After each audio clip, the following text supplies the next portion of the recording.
আসসালামু আলাইকুম সবাইকে। সবাই কেমন আছেন? আশা করি সবাই অনেক ভালো আছেন।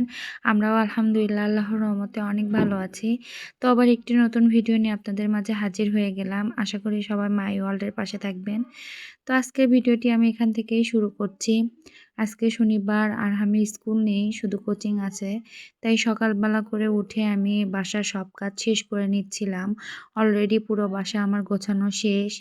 এখন এই তো ঝাড়ু দিব, ঝাড়ু দিচ্ছিলাম। এদিকে তো আমরা খাওয়া-দাওয়া সবকিছু কমপ্লিট করে নিয়েছি। তারপর সাদ, আরহামকে গোসল দিয়ে নিয়ে আমরা আবার কোচিংয়ের উদ্দেশ্যে রওনা হয়ে পড়লাম। এই তো আমরা সামনে থেকে সালমান আর শাহবাজকে তুলে নিব। তো আজকে ওরা আসতে দেরি করছিল। তা আমরা বসে, বসে অপেক্ষা করছিলাম। আমার ২ টা সোনা পাখিকে মাশাআল্লাহ অনেক সুন্দর লাগছিল।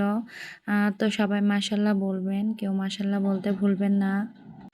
সকাল থেকেই ছাদ মনে হচ্ছে একটু ঝিমিয়ে রয়েছে। বাচ্চাটার আমার কি হচ্ছে বুঝতে পারছি না। একটু চুপচাপ মানে কম কথা বলতেছিল, খেলা কম করতেছিল। এরই মধ্যে সালমান শাহবাজ চলে আসলো। ওদেরকে নিয়ে আমরা আবার কোচিংয়ের উদ্দেশ্যে রওনা হয়ে পড়লাম। আল্লাহ না করুক আমার বাচ্চাটা যেন সুস্থ থাকে। তো যাই হোক, আমার ভিডিওগুলা যদি আপনাদের কাছে ভালো লেগে থাকে অবশ্যই আমার চ্যানেলটি সাবস্ক্রাইব করে দিবেন, বেল আইকনটি প্রেস করে দিবেন এবং লাইক, কমেন্ট, শেয়ার অবশ্যই করবেন আশা করি।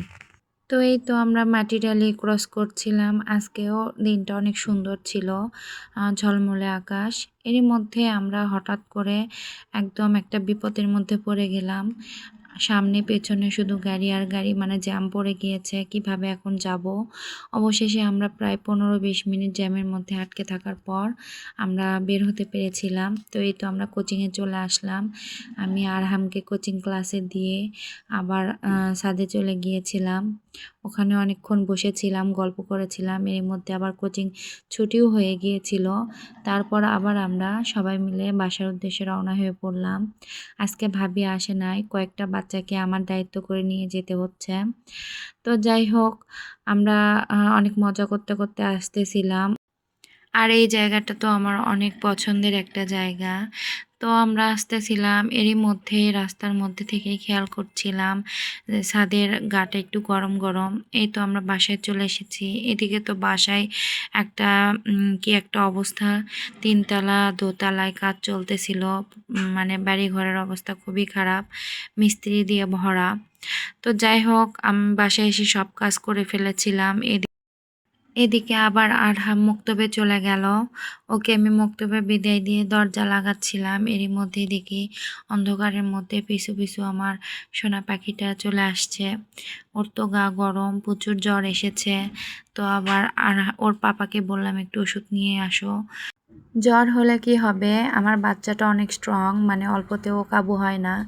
তো যাই হোক, আলহামদুলিল্লাহ। এদিকে আমি সন্ধ্যাবেলায় আরহামকে পড়তে বসিয়েছিলাম। এদিকে আরহামের পাপা চলে এসেছিল, ওকে আবার আমি খাবার দেব। তো আমার শাশুড়ি রান্না করে রেখেছেন, এখানে ২ রকমের তরকারি রান্না করেছেন। এখানে চচ্চড়ি আর এক পাশে করলা আলু দিয়ে মাছ দিয়ে ঝোল। অন্যদিকে আমি রাইস কুকারে ভাত বসিয়ে দিয়েছি। এটা হলে আমি আরহামের পাপাকে খাবার দেব। এদিকে আমার সোনা পাখিটা খেলা করছিল। বিকেলবেলা ওকে ওষুধ খাইয়ে দেওয়ার পর এখন আলহামদুলিল্লাহ জ্বরটা আর নেই। অনেক সুন্দর করে খেলা করছিল মাশাআল্লাহ। তো আমি ওকে নিয়ে একটু বসে খেলছিলাম। এদিকে আরহামের পাপা এসেছে, ওকে আমি খেতে দিয়েছি। ওর পাপা খাচ্ছিল। আরহাম পড়তেছিল। ও পড়ে উঠলে আবার আমরা খেয়ে দিয়ে ঘুমিয়ে পড়বো। তো হঠাৎ করে কেন জানি বাচ্চাটার আমার জ্বর আসলো, আমি বুঝলাম না। তো যাই হোক, সবাই আমার বাচ্চার জন্য দোয়া করবেন, ও যেন খুব তাড়াতাড়ি সুস্থ হয়ে যায়, জ্বরটা যেন আর না আসে। তো অন্যদিকে আমি আবার এই তো আরহামকে খেতে দিয়েছিলাম। ও অল্প খেয়ে আবার একটু আমার জন্য রেখে দিয়েছে। তো আমি আবার ভাবলাম ওখানেই আমি একটু নিয়ে খেয়ে নিই। পৃথিবীতে মনে হয় সবাই পরিবর্তনশীল, ঠিক সেরকম আমিও পরিবর্তন হয়েছি অনেকভাবেই। তো বিয়ের আগে যখন আমি ছোট ছিলাম, তখন থেকে অনেক কিছু আমি খাইতাম না। এখন বড় হওয়ার সাথে সাথে সব অভ্যাস চেঞ্জ হয়ে গিয়েছে। এখন মোটামুটি সব কিছুই খাই। আগে অনেক বাছ-বিচার ছিল আমার।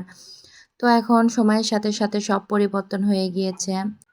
এমনও অনেক জিনিস আছে যেগুলো আমি আগে আমার প্লেটেই নিতাম না। তো এখন সব কিছুই আমার সময়ের সাথে সাথে অভ্যাস হয়ে গেছে। এই তো দেখুন যেরকম এই তো এটা আমার খুব পছন্দের খাবার। বরাবরই অনেক কচুমুখী আমার খুবই পছন্দের। এটা আমি খুব পছন্দ করি। অন্যদিকে কাঁঠালের বিচি আমার খুবই অপছন্দের একটি খাবার ছিল। যখন আমি ছোট ছিলাম কখনোই আমি পাতে নিতাম না। এখন এই তো বিয়ের পর খেতে, খেতে এমন অভ্যাস হয়ে গিয়েছে এখন আর খারাপ লাগে না, মোটামুটি ভালোই লাগে। তারপরে এই তো দেখুন চিংড়ি মাছ, এটা আমার খুবই অপছন্দের একটি মাছ ছিল। আমি একমাত্র এই চিংড়ি মাছটাই খেতাম না।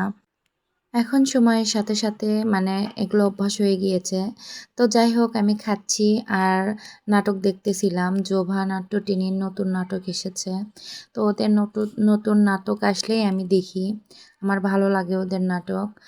তো এখন আমি খাই আর ওদের নাটক এনজয় করি। সারাদিন আমি তেমন ফোনও হাতে নিতে পারি না। টিভি তো দেখা অনেক দূরের কথা। যতটুকু সময় একটু ফোন হাতে নিই, ততটুকু সময় আমি ভিডিও এডিটিংয়ের কাজটাই করি।